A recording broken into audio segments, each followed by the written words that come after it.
All right, so welcome to the Beyond Barnard Summer Colloquium 2021. I am Lindsay Granger Weaver, one of the Associate Directors on the Advising and Programs team at Beyond Barnard, and this is Negotiating Job Offers and Advancement.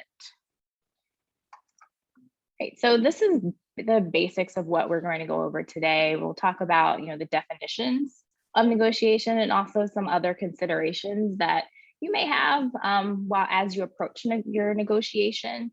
And then we'll go into, what it takes to negotiate, what knowledge that you'll need and how to gather that. And then finally, I'll give some salary negotiation timeline. So a little bit about what to do when you're actually about to start the negotiation process, and then things that you should think about at every step of the way, from when you're in a phone screen for a new job all the way to when they offer it to you, and even afterwards when you're negotiating a promotion. But first, if anybody wants to chat or share, what comes to mind when you hear the term negotiation, and also if you have experience with negotiating, what are some of them? Good, bad experiences, funny ones? Feel free to share. Just stop talking for a minute if y'all want to hop in.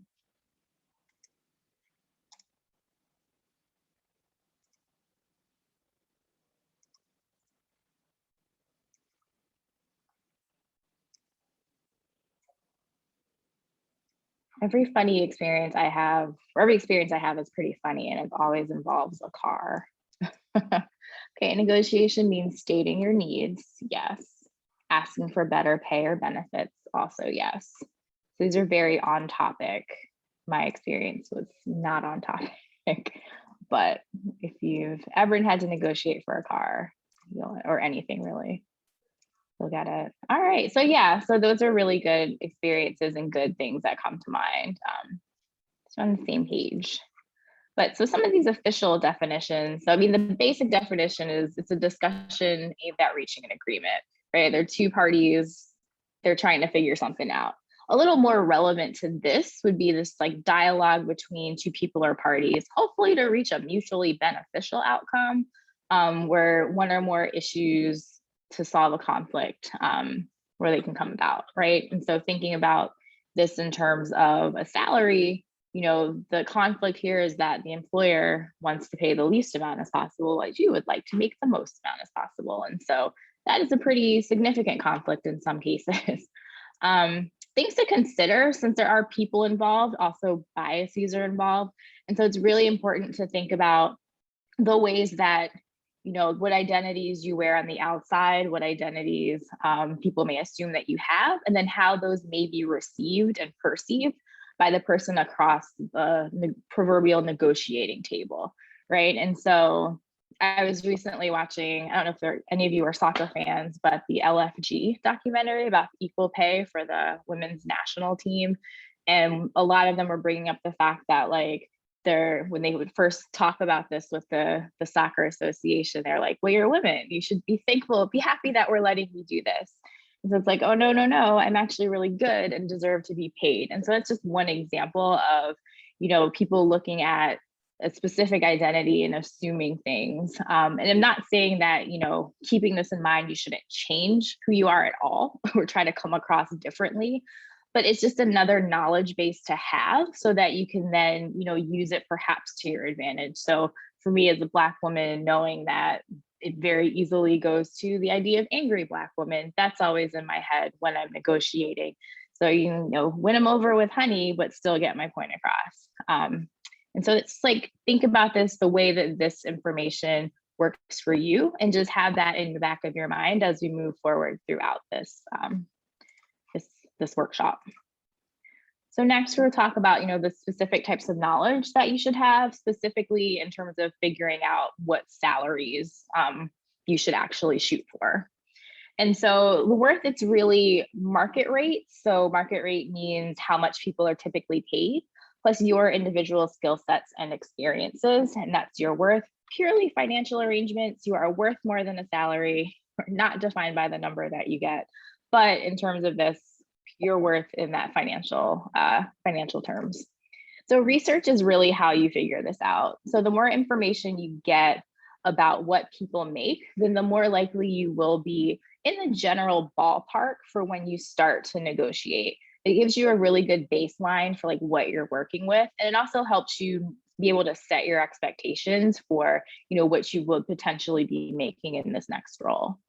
And then the worth piece, again, is about your skill set, your experience levels. How do they compare to what you're seeing in job descriptions? If you're seeing maybe a market rate that's a certain number for a certain skill set, but you have more, then keep that in mind and make note of that, because that's something you may be able to ask for more money because you're bringing more value with your enhanced skills.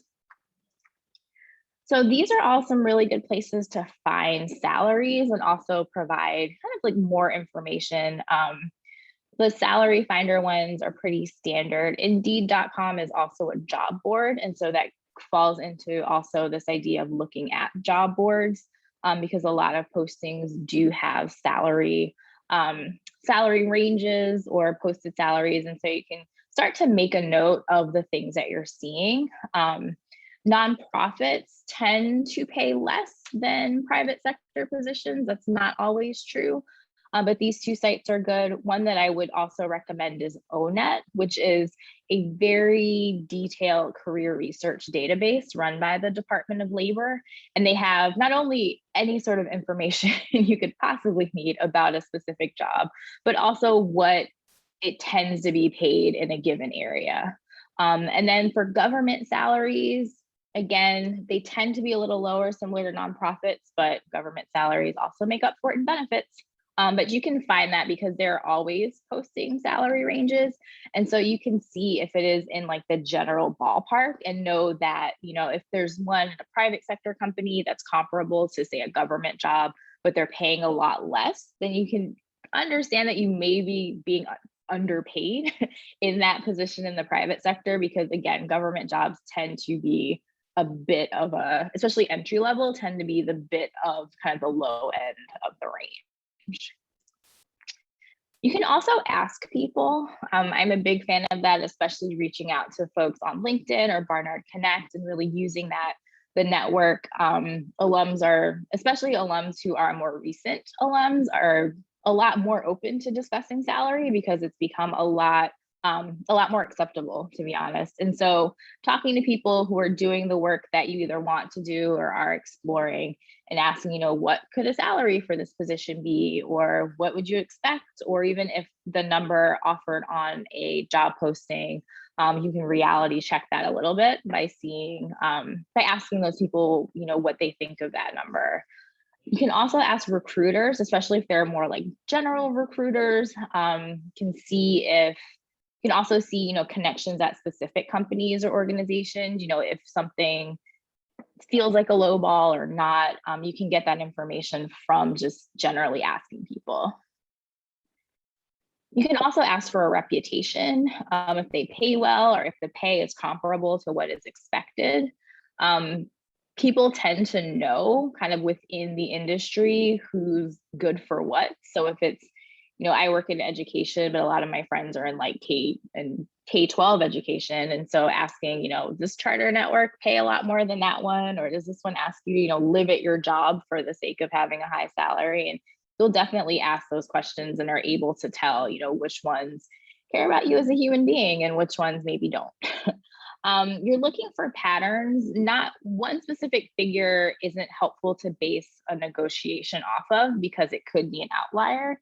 And so you want to make sure that you're getting a really good range as you do this research so that you then have something to work off of moving forward. And then, so you don't have to remember it, keep a record of it. If you have like a job search tracking document, then you can start to put these salaries in there or in just a separate document based just on these potential negotiations, just so that you don't forget, what goes with which industry. And so thinking now about actually negotiating, some general principles for salary are to find out what the employer is offering first. So even if it's not stated in, say, the beginning of an interview process, or, if you're networking with somebody who's within that department, for example, then you can say, what's the usual salary for this position? or what's the range. That's more common to ask for a range than like a target number from a company. You also should know the lowest amount that you are willing to take and be prepared to walk away from any negotiation where they try to get you to go below that. So what's the lowest acceptable number to you? And that's based both on, you know, what you need to survive, but also what you need to, you know, do your own work, what you need to feel valued in the work that you do. If you know that you bring a lot to the table work ethic wise, and you want to make sure that you're compensated. Flexibility is going to be key. And, you know, I wouldn't get married to a specific number because that may not be how it bears out, but also use your judgment and know what you're looking for. And also just keep in mind that you are worth what you're looking for, and ask us for help because we're here. We do this all the time. When it comes time to name a number, it really depends on how much information you have on, you know, if that number is in range or not. And so if you have a really good guess on the range, then it's always good to name something at the top of the range or even a little bit over. Let them pull you back from something that is a little bit over versus something a lot over, because then they may look at your number and say, this is pretty ridiculous, and this person either not taking it seriously or hasn't done their research. And so I always say, like, be respectful with the number that you throw out there to both yourself and also the industry and the position. If you're not certain about, you know, the range for that organization or for that type of job, then name something a little bit in the middle and then check the vibe. So see if they come back with, you know, a lower number or a different number, that then you can get a sense that maybe on the lower end of their range or somewhere within there, so you can start to ballpark based on what they come back with, you know, what the potential range is for this job. And then if you're very uncertain, you can think about either your current salary and always ask for more, or if this is your first, you know, salaried position, then you can rely on some of those general ballpark numbers that you got before, and then just pay attention to what they say. You know, you can really probe more and then respond with and see, you know, if their response to the number that you name is completely ridiculous or not. So early on, you really don't want to name any sort of numbers. It hinders the leverage that you have once you're offered the job if you put a number out there. Obviously, this number can be revisited later in the process. And so if they're forcing you to put something on an application, then just name a range. Again, it should be kind of at the top of the range, but know that you could still have leverage, but don't offer up anything unless you're asked. It is illegal in 17 states for potential employers to ask about salary history, because it's been proven that it increases the wage gap and pretty much determines, you know, wage discrimination. So just check and see if you're in one of those states where it's illegal, and so you don't have to provide a salary history, although some applications will ask for them, and make sure that it's not a required field. So during an interview, like at the beginning, if they ask you what your desired salary is, you can decline to answer, because again, you don't have to, or you can, you know, politely decline by saying, well, I would hope to talk about this after I've been offered the job, or, you know, deflect and ask what range they have or what's typical, and sort of try to get as much information as possible before saying anything, with this idea that you want to wait until you actually have an offer in hand, because they're much more likely to then be receptive to negotiating if they don't really have a sense of the number that you're going to ask for. But if they do, you know, press you on something and you're forced to name a number, just say that you're flexible, even if you're not flexible. So even if, like, you are saying, like, this is my number, it's well researched, it's something that, or this range is well researched, and you know all of these things, still adding the caveat of being flexible makes it so that once you get to that stage where they're less likely to pull an offer, then you're able to say, okay, flexible, but I actually think that based on this information, this number is legitimate. Um, so as I kind of alluded to, that you have the most power once they offer you a job. So they're very unlikely to withdraw your offer unless you provide information that's ridiculous, which you wouldn't because you've done your research. So remember that it's really normal to negotiate. And so no matter what, you should always ask for more than what they give you. Even if the number that they give is like fine or even more than what you expected, still say, you know, oh, is there a possibility I can get this much more? Or I was hoping for more. What are the options for that? You never want to say yes right away, because you want the offer in writing. And it's typically, if it's a verbal offer, then, you know, you don't want to say yes to something. And then when you get something written, it's a little bit different. So you can say, I will consider it, but I'd like this in writing before I can commit. And then use this time to circle back to people who you asked in the beginning of the process, you know, is this a good offer? Does this offer make sense? And at Beyond Barnard, we go over offer letters all the time, both in terms of salary, but also in terms of like other benefits, health insurance, 401k, like retirement, all of that. And those are all negotiation points too. And so if in doubt about anything, reach out to your contacts or reach out to us, and we can help you see what points you may want to push back on, because you absolutely can, and what points are legitimate based on, you know, the industry and the position. Once you start negotiating, you want to just read the room, or catch the vibes, as a lot of folks say these days, and kind of get a sense of where it's going. If they're hemming and hawing at any time you push back, then you may, you know, have reached the limit of it, and just, you know, be prepared to walk away if they can't meet you where you want to be, or, you know, where you think that this position should be. Then just be prepared not to take the job. And if salary is non-negotiable, which sometimes, especially when you're first starting out, they have pretty set ranges for things, think about other things that you want or other things that are valuable to you, and ask if those are places that you can negotiate. So whether it's the start date, you know, if you want a little bit more time off, or if you are working and then need some time between jobs, then you can say, you know, can I have this later date? And usually they're okay with that, but, you know, it's something that you can ask for. If, you know, signing bonuses are an option, say, you know, well, you can't give me a higher salary, but can you give me more money right now? And sometimes, given the way budgets work, that could also be an option. If you're moving, see if they'll cover those expenses. Specified time for salary review is honestly one of my go-to strategies for folks, because sometimes when you're first starting out and you don't have a ton of experience to back up what you say you can do, then they may need some time to be able to evaluate and show you, be like, no, actually, I can do this really well. And so you can have written into your initial contract to, you know, review your performance in 6 months or 9 months, just to see, you know, if you can warrant that higher salary sooner than perhaps their typical review period.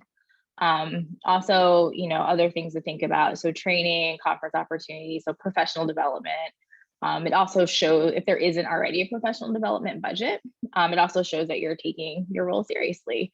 Then additional sick or vacation days and work from home or flexible hours. Those may not be at the discretion of their department, but they're not, you know, it's not off the table to ask. And so any of these, there are other things that you may want to think about, but if salary isn't a thing, you can still negotiate for other things that will make your time at the job beneficial to you.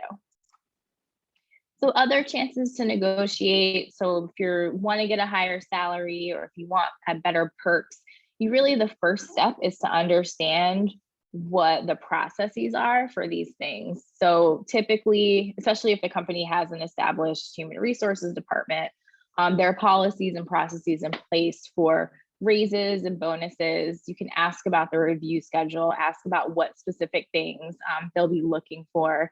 If you're able to set goals for moving ahead sooner into your time there, then you're more likely to then you say, come back to them and say, I met these goals. Let's reevaluate and see, if I can move ahead. Gathering salary information. So if you like internally are looking at other things, then you can start to ask questions. Workplaces usually discourage discussing salary because there's a history of not paying people fairly. And so they don't want you to talk about it, but it's not illegal. And it's something that, again, it's getting a lot more common for people to talk about their salaries. And so I think take full advantage of this because it can only help you in your career. And, if you find yourself doing more work, you can ask for more perks or more benefits. So asking for a title change or asking for more support staff, even better equipment that will help you do your job, better professional development opportunities. These are really all places that, once you're in a job, you can come back and say, I'm doing this. This would be helpful for me, which would then be helpful for us. So let's discuss, moving me forward. So asking for raises, asking for promotions are normal things. And sometimes you won't get those opportunities unless you ask for them. And so the key requirements, again, is back to this market value. What are people in your role making and what are people with your skill set, even across roles making? This information is incredibly helpful when demonstrating, and they also demonstrate a track record for strong work. So don't ask for a raise or a promotion if you're not doing well, but assuming that you are, knowing how much to ask for and, having the comparable positions with you, like armed with that information, should help your cause. Timing is really important. So if there is a cycle for performance reviews and raises, or even writing raises into a department's budget, you should be aware of these things and start your discussions with your supervisor early enough to be able to get this as soon as possible. If there may also be such as COLA is cost of living adjustment. So some organizations will periodically bump everyone's salary up to match like the rates of inflation or to match with like the cost of living in the area that you're working with. And so typically that would be, if your organization does that, it's done like once a year. And so that usually comes around the same time as these like other raises, budget processes, all of that. And so again, be prepared to follow that kind of process, follow those rules. And if there's no schedule, then start the conversation. If you ask around and they're like, yeah, we just do everything ad hoc or as needed, and say, okay, well, I need it now. So let's discuss. The worst that they'll say is either no or not now. So another thing you can do in asking for them is just be mindful of how long you've been doing the work and also how well you've been doing the work. Document everything. So like any new skills, increased work, added responsibilities, new accomplishments, are really things that you need to keep track of because they may not keep track of them for you. And these are all just like ammunition for when just know that a negotiation is coming and have this in your back pocket, whether it is, updating your resume, just like quickly as you do new things or as you make key accomplishments, just so you don't forget, or having a new document in your computer. Make sure it's somewhere and make sure that you've got your dates and everything together. Specific numbers, or even if you're asking for a new job title, a specific title in mind are helpful. Some organizations will ask you to write a job description or write things to like add to your position officially. And so start to think about those too, because that can help you then move forward in a way that will help you get a raise and a promotion and move ahead and all of that, but also writing in things that will help your career in general move forward.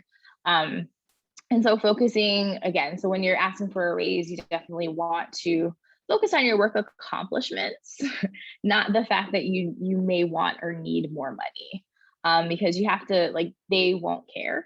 You have to make that case of like almost like a deserving, I've done the work, I've done more than the work, so this is why you should compensate me accordingly. So if the answer is yes, great. That's always a shoot for it, always the goal. If it's maybe, then you can ask for some clear next steps. You can say, okay, so what is there someone else I should ask? Is there, are we waiting on a process? Are we, is there something else I can do to move this ahead? And if it's no, see what it takes to earn a raise in the future. Was it the timing? Was it the budget? Were there things that you're maybe excelling at, but other things that you may not be? And if you have to work on those first, then get very clear and specific guidance. Helpful if the guidance is in writing, so that you can go back to them in 6 months or whenever the next review period is and say, okay, this is what you said to do. I've done it. So now let's talk about getting a raise or a promotion. Because again, knowledge is power. Know what you're worth, be paid what you're worth. And also, be confident, or at least act like you're confident, even if you're afraid, which is common too. Pushing yourself out of your comfort zone is, and so you should just make sure that even if it is uncomfortable to have these conversations, still do it, because they're absolutely worth it, because you are worth being compensated for what you do.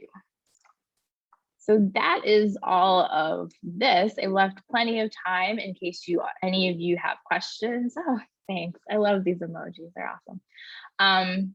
So I'm going to stop sharing so that we can chat, but definitely, you can put things in the chat if you have questions, or just come off mute. And anything about negotiating, or even like specific instances you may be coming across, or specific things that I didn't cover, just because this is a very broad topic, feel free to ask. Now I'm going to take a sip of water as you gather your thoughts.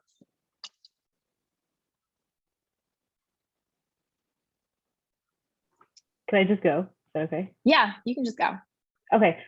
So for my specific example, I am going to be converted to a significantly higher position within the same company. Are there any specific negotiating tactics there? Because I didn't ask for a promotion, really. I'm just being given it, but I would like to still have like the opportunity to negotiate whatever is given to me. Yeah, I mean, first of all, congratulations. That's always the goal, to just be offered. I know. Like, here you go. Yeah. Here's something new. Yeah. I mean, very is there, yeah, for sure, but you should definitely get the most out of it. Is there any precedence that you're going into? Like, are other people in that role, or is it a brand new position? all of it's brand new. My current role is brand new. The role I'm going into is brand new. Okay. So it sounds like you're in like a growing sort of company. Well, it's at Barnard. Oh, yeah. Okay. All right. So I think, one thing to do is always just ask for more financially. So ask for more money than what they offer you. See if there are specific things that you hope to get from the role. And so they may have given you like a job description, but see if you can amend the bullets to that job description to make sure that what you're doing fits with what you want to be doing. And then as you amend them, maybe amend them to add more value to the role, so you can justify a little bit to them getting a higher salary. I know that there isn't always a lot of flexibility at Barnard, but just in general in higher education. And so asking about things like any sort of flexible scheduling, which is now an option for some people, flexible time off. But really, I think the key with a position that's being created, but also in kind of a static institution, is to get the most out of it for yourself, and then build in that performance review time to see if there are other ways to get more money, but also to get maybe an augmented job title. Yeah, that makes sense. Thank you. Yeah, of course. And congratulations again. That's awesome.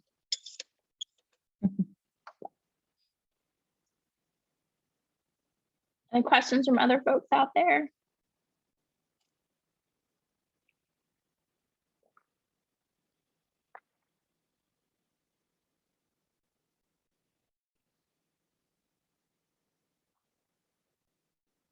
And feel free to put them in the chat. I have the box open now. And feel free to direct them just to me. I will not share names.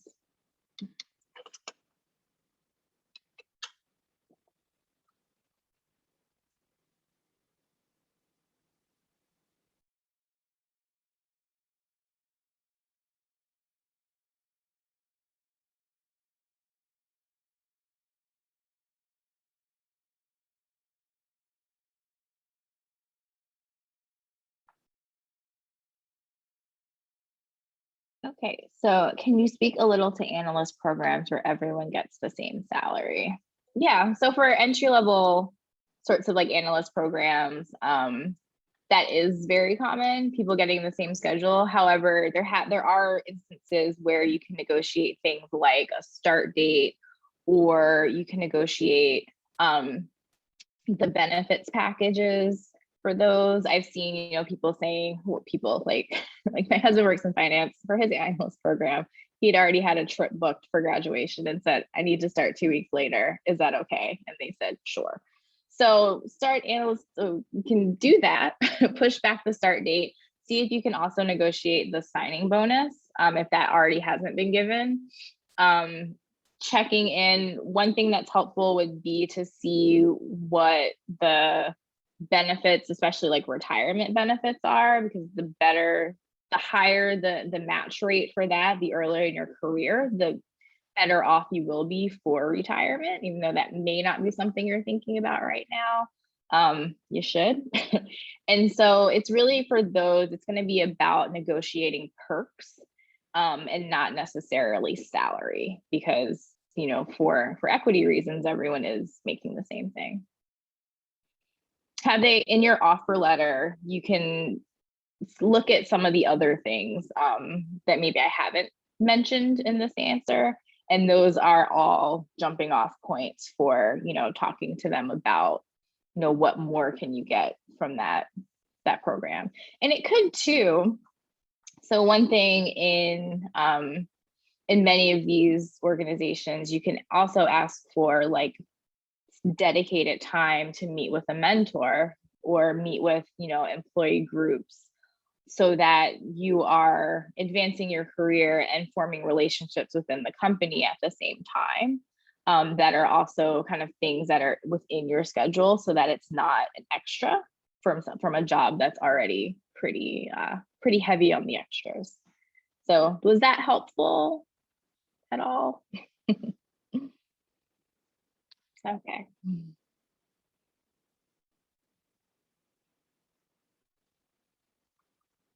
Oh, well, you're welcome.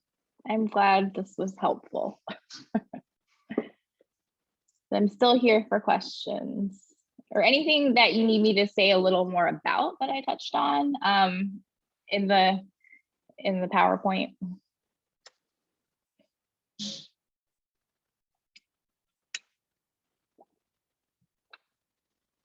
I would like to hear more about how to respond to recruiters asking you how much you want to be paid. Like, is there like a good answer for that besides like just kind of beating around the bush? I mean, all the answers are pretty much beating around the bush. Yeah. Are the best answer, because the best answer is really to not give a specific number. Yeah. So, if the recruiters are saying, well, how much do you want to be paid? It's like, well, it will depend on the role specifically, and it'll depend on the circumstances of the role. And so that brings up salary, but also says that you're open to perhaps negotiating non-salary benefits. If you can't, name a number, because it is like a total package. So it's this what you make, but also the rest of it. And so, if they keep pressing you on a number, again, you can just say, well, once I'm offered a job, then we can talk about the number, or you can give a range that is at the higher end of the range that you've been researching, because the worst thing you can do is to initially lowball yourself, and then you have, to climb out from that later on.